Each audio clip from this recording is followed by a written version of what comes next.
खुलुमबाय गोजोन फुंबिलिनि गासैबो बडलेण्ड बुब्लिनि अनसायगिरिफोरखौ बरायग्रोबाय। दिनै 5 फेब्रुवारि रबिबारनि फानजामुथिखौ फरायथिनो लादों आं गेवलां हाज'हारिया। फानजामुथिनि गिबियाव दं मेष राशि।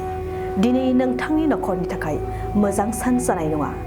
नखराव असुब जागोन, गुबुनजों सावरायजागोन। वृष राशि। गुबुननि थुलुंगाजों खामानि मावगोन। गोसोनि थुलुंगाया नोंथांखौ जेरावबो जाफुंसार होगोन। मिथुन राशि। सांग्रां जा, नखराव खैफोद नुजाथिनो हागौ।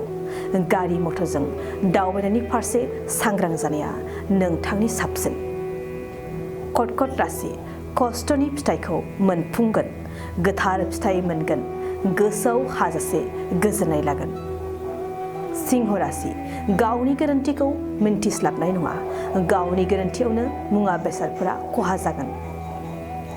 कन्या राशि। मोजां सान जागोन, नखरनि जाफुंसारनायखौ लानानै खुसि जागोन। नखराव खौसेथि आरो अनलायनाया बांसिनगोन। तुला राशि। आनजादनि फारसे मोजां, जायखिजाया आनजादावनो उथ्रिसारनो हागोन। नाजानाय थायोब्ला नोंथांनि साबसिन। वृश्चिक राशि। गुबुननि समाज बेरेखा खामानिखौ निन्दा होगोन। समाजनि थाखाय गोग्गो खामानि मावनानै दिन्थिगोन। धनु राशि। बिसि फिसायनि जेंनाखौ लानानै गोसोआ गाज्रि जागोन। बायदिसिना सानफ्लांनानै गोसोआ लोरबां जागोन। मकर राशि। हरखाब सिगांनि आंगो लोगोखौ लोगो मोनफिनगोन। गोसोनि बाथ्राखौ लोगोनो फोरमायनो नाजागोन। कुम्भ राशि। सुजुनाय सिमाङा जाफुंगोन। जाफुंनाय मिजिंखौ लानानै गोसोआ हाजासे रंजागोन।